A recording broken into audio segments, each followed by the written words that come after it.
All right, welcome back, And we do have on Zoom, let's welcome Dr. Faith B. Israel, Secretary of Health, and of course, Deputy Chief Secretary. Good morning and welcome, Ms. Dr. Faith.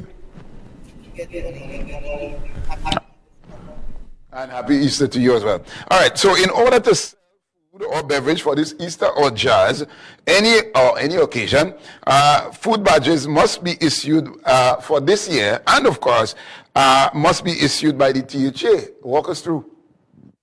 Certainly. So the Tobago House of Assembly via the Department of Public Health, after coming out of Carnival, we recognized that a lot of people, maybe it was because of COVID, when we were all inside and we were all doing our own things, a lot of people who we've discovered are selling food and drink to the public are not following some of the basic guidelines that are required to ensure that we are all safe. So we have basically embarked on a zero tolerance policy, meaning we want to push all of us who are selling food and drink to the public to be as safe as possible. And that means doing several things. You've highlighted the two main issues. One, you must have a food badge that has 2023 on it. We've recognized that, yes, there was a period where we were allowing you to not have a food badge that says 2023 because all of, 2020, 21, 22, we were all still in the middle of COVID, all trying to figure that out. And we kind of allowed you to be laxed. But we have come out of the pandemic. We are back to normal functioning. So we are saying to everyone who needs to sell food or drinks to the public, you must have a 2023 food badge. We are also indicating, because I think most people did not know this, food badges are actually administered by municipalities. So in Trinidad, you have the Port of Spain, the borough councils, the city corporations, and those things. In Tobago, it is installed by the Tobago House of Assembly. And there is a national policy that basically says that the food badge that you get is only valid in the area where it is given. So if you get a food badge from a 𝐴𝐴𝐻 Borough Council, for example, you are really only supposed to use that in a 𝐴𝐴𝐻. So if you are planning to sell food or drinks in Tobago, you need to have a food badge that was issued by the Tobago House of Assembly.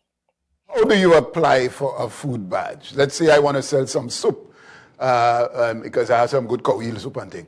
How do I apply for the food badge? Certainly. No, this has been a process that has been long-standing. We all know you would have called the Public Health Department. You come in and you do a health lecture where they tell you what you need to do and so forth.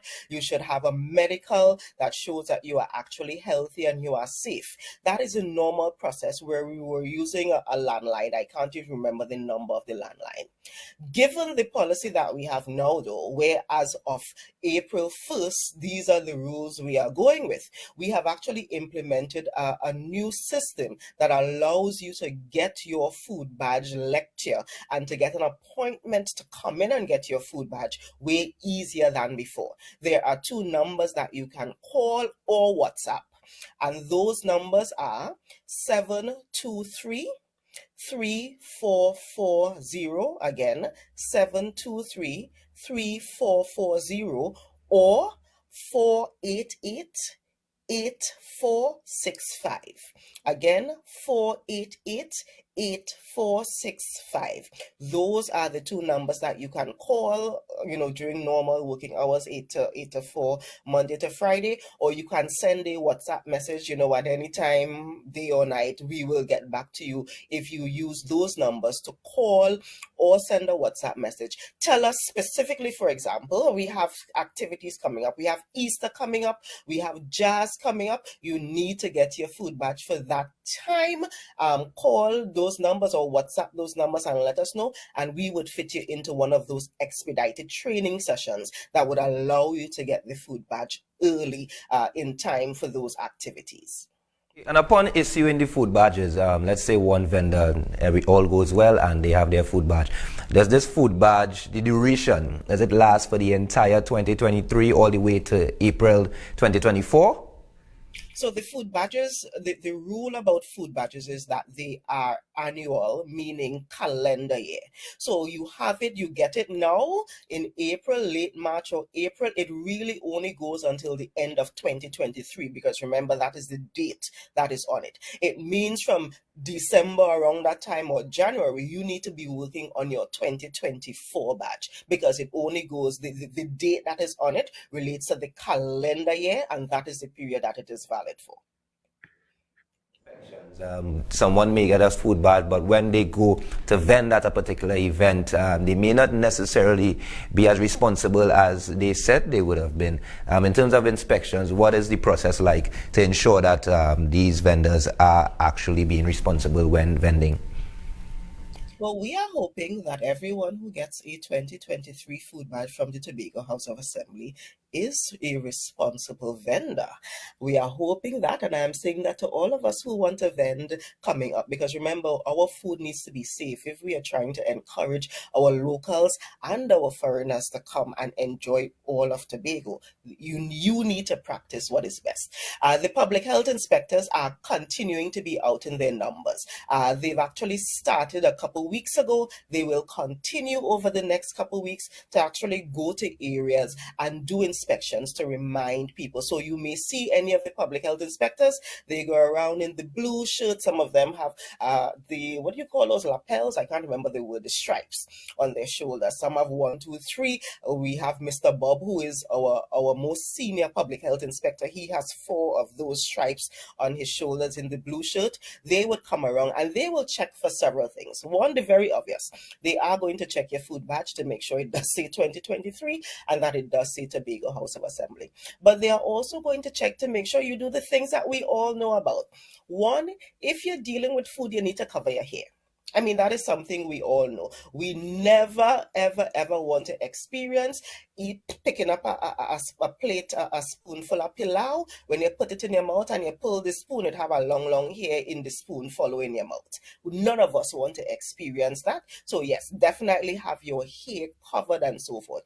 Ensure that, and by the way, when we say hair covered, we mean the hair under your arm too. So you can't be selling in like what we call armhole or armless or sleeveless tops, that kind of thing. You need to have some things with sleeves. So you're covering your hair on your head. If you have beard, you cover the hair on your beard as well. And you definitely need to have your arms covered beyond where your arm is.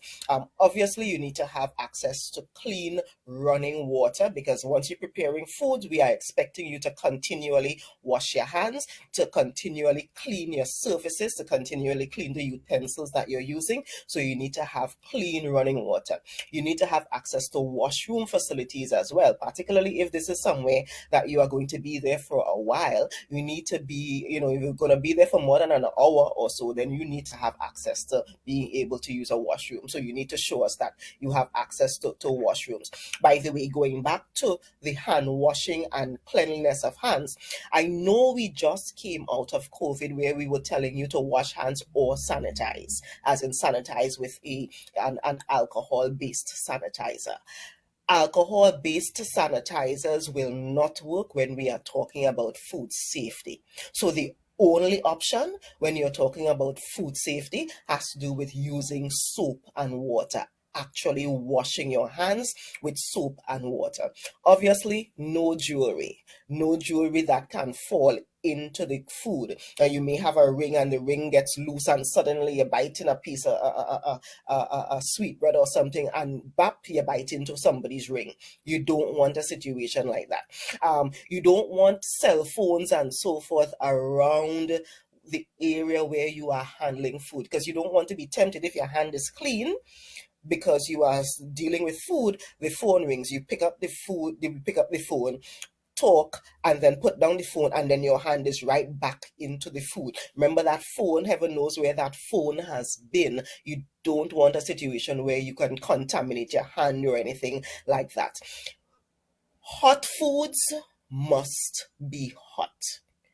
Hot foods must be hot. Now that we tend to do, whether we are keeping them on a grill, whether we are keeping them on or those chafing pans where we have the hot water inside, but we need to have the pans actually lit, so we need to have those little candle-like things under the pan to keep the hot food hot.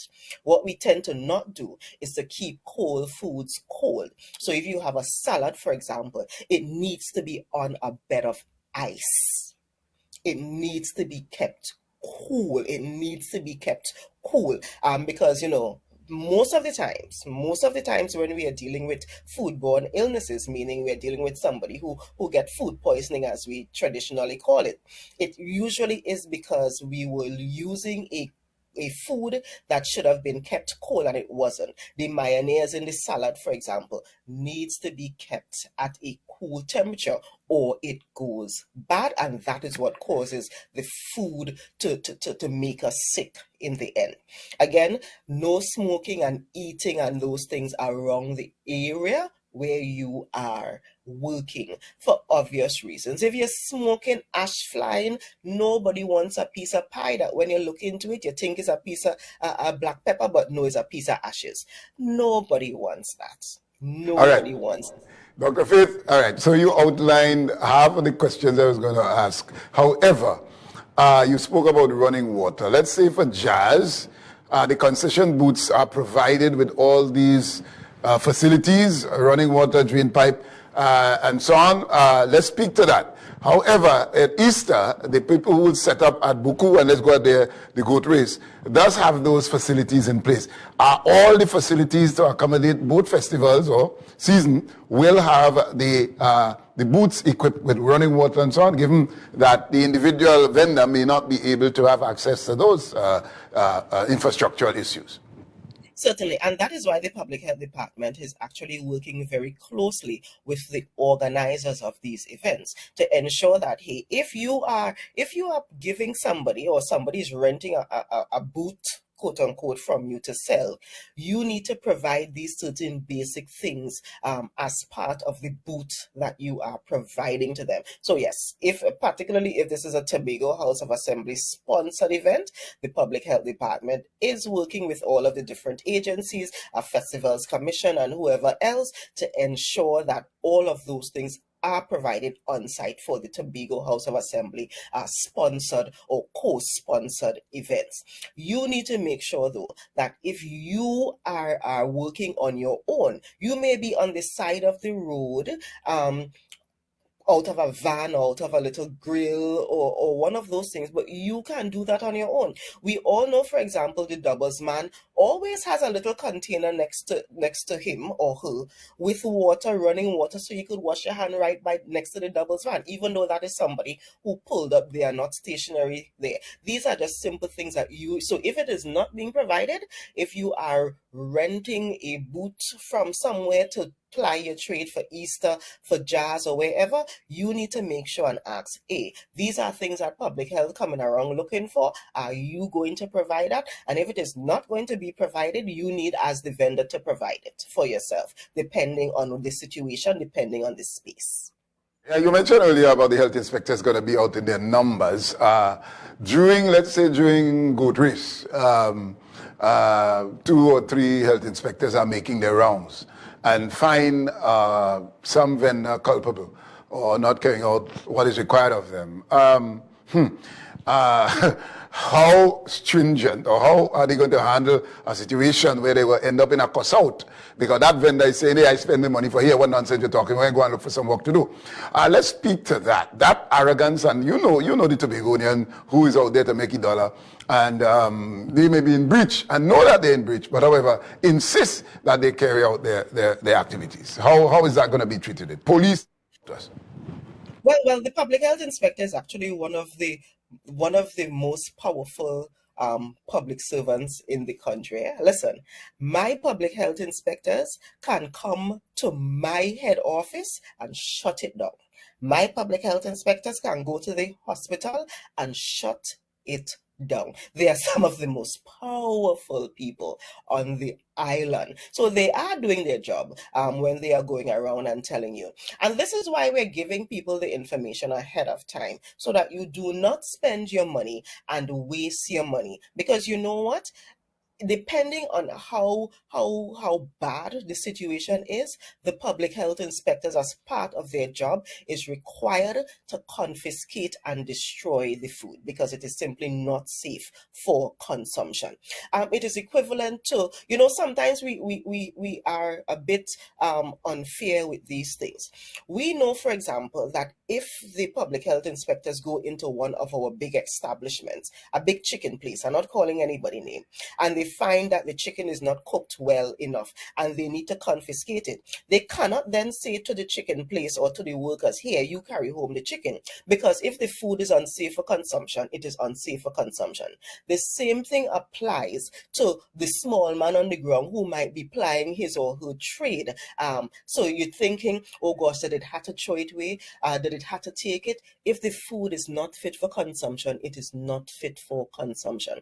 And the same way, we are required to take it away, to confiscate it, and to get rid of it from the large establishments. We are required to do that for the smaller establishments as well. But that is why we are taking the time now to educate people about what is required, about what they need to do, so that we don't get to that point. We don't want to get to that point, Brother B. Looking at what was published on, of course, the division's page, I'm seeing so a space for photo, the name, the words, the Tobago House of Assembly Local Health Authority, and the year. But in terms of the consumers and even the patrons who would go to the jazz experience and also would go for goat race and so on, in terms of the consumers outside of the events and just on a regular day-to-day basis, you may look for certain things, and just advice for consumers when they are purchasing their foods from these vendors on a day-to-day basis, Dr. Faith 𝗏. Certainly. Look for cleanliness. Look around. Look around to make sure the place actually look clean. Look for flies. Look for or the absence of flies. Look to see if they have mechanisms to prevent, because flies are around. It is what it is. But do they have mechanisms to prevent the flies from getting into their foods? Do they have nets, or is it encased in something, or that kind of thing? Look for the running water close by. Look for the hair nets. Look for the nails, the long nails, the cute long nails that can pop off and fall into your food. Look for the net around the beard or the hair, or look for the person to see what they are actually wearing. And if you realize that the vendor is not following these rules, then you have a choice. It's your money, It's your money. You can choose to spend your money where you want to spend your money. You just have to treat with the consequences of it. So if you see somebody having a space that is obviously dirty, is obviously filthy, and you still go and buy it because they said the food tastes real good, and then you get food poisoning and you now have vomiting and diarrhea and belly pain and all of that, you now have to deal with the consequences. So that's why we are encouraging both sets of people, the vendor on one side, but the consumer on the other side, to hold each other accountable. So if you see somebody, and it might be a family member, somebody who not following these rules, pinch them. You ain't have to go and load up the scene and be stupid and cuss them or anything like that. Pull them aside. You're supposed to have your hair net. You're supposed to keep this covered. You're supposed to keep that cold, or you're supposed to keep that warm. Let me do the right thing now. And that is the kind of coming together where each other, where we are our brothers or our sisters keeper, that we are hoping would happen in this situation. Badges, and we spoke specifically to food, but also beverages. Vendors would have their beverages, and some simple stuff may affect the consumption of certain beverages once not served correctly. Just touch on it briefly before we transition, Dr. Faith 𝗏. You're right. Depending on the kind of beverage, it needs to be kept either hot or cold. Usually we're talking about the colder beverages, particularly if you have a milk-based beverage, that definitely needs to be kept cold or frozen. If you have a beverage that is made from fresh fruit, for example, I'm sure we've all experienced where you buy a juice that is made from fresh fruit, but because it was not stored in a chiller for the designated time, by the time you open it, crack the seal, it's spoiled. So you have to ensure, again, it's mainly cold or hot. keep the temperatures the way they need to be. You need to also, again, make sure that the bottle actually look like it's a clean bottle that they put it in. You know, little things like that. But, you know, these are things that we do, you know. You know that there are times you go, you visit somebody's house and you sit down in the corner and you fold your hands so and you say, you ain't eating nothing here because you don't like how the place look and you don't like how it's smelling and you don't like this and that. We are used to that. Tobagonians are cleanly people. We are used to looking for what we are looking for. It's just that it seems like over the last couple of years we got a little bit laxed, and that is why we needed to come up with this zero tolerance policy. So I'm going to share it again before we transition. If you are if you do need an up-to-date food badge, a 2023 food badge from the Tobago House of Assembly, you can call or WhatsApp the following two numbers: 723-3440. Again, that's 723-3440, or 488-8465. Again, 488-8465. And these are the things you need to bring with you when you are coming to do the food lecture. Basically is what it is. You need to collect your registration pack, and the registration packs are available from the Department of Public Health, and that is the old Scarborough Health Center, the building behind the fire station in town. Go collect your pack. So you call the number, make your appointment, go and collect your packs from up behind the old Scarborough, the old Scarborough Health Center. On the day of your appointment, where you're coming in to do your lectures and so forth, you need to bring your 2 passport size photographs, your national ID card or your passport, some form of ID, $20, and your medical report that is not older than 2 weeks old. So you can't come with a medical report from last year and year before, because we are not sure if your medical status is the same. So you go get your medical report at least for the longest 2 weeks old, and you come with the $20, very, very, very, very cheap, your form of ID, your national ID card or your passport, and your 2 passport size pictures, so that we can create the badge for you almost immediately after you've gone through the process. Quickly and lastly, money handling. There are those who say, hey, you know, I ain't getting no help, but the girl just went to the washroom. So I will take the money, and of course, we know germs travel in numbers with currency. Speak to that quickly as we wrap. I'm actually glad that you brought that up, because yes, the person who is handling the food should not be the person handling the money. The person who is handling the food should not be the person handling the money. And if you know it's you and you alone and you one day handling food and handling money, then know that you need to have a pipe and water and soap right there, so that every time you take money, you go and wash your hand. Every time you finish handling the food, you wash your hand to take the money. Every time you take the money, you go and wash your hand, come back. So you are slowing down yourself to have to be washing your hand every 2 seconds like that. I mean, you'll have very clean hands, but you will definitely be slowing down the process of your business. So no, it is not recommended. The person who is handling the food should not be the person handling the money at all. If the person can't come, you need to pull somebody else for the 15 minutes or for the hour to help you out in the interim. The person handling the food should not be the person handling the money at all. Faith, we are indeed thankful that you shared all that, and I would hope all the vendors would conform to the requirements and to ensure that we are all safe. All right, and thank you for being with us this morning. All the best to you. Thank you for having me. All right, so at this point in time, we go for a break. When we come back, well, we get just time to wrap up. And of course, make sure that you maku when you go to buy food and so on. Hey, you them long fingernails there and so on, or long like scissors. Anyway, we'll go for the break. When we come back, lots more.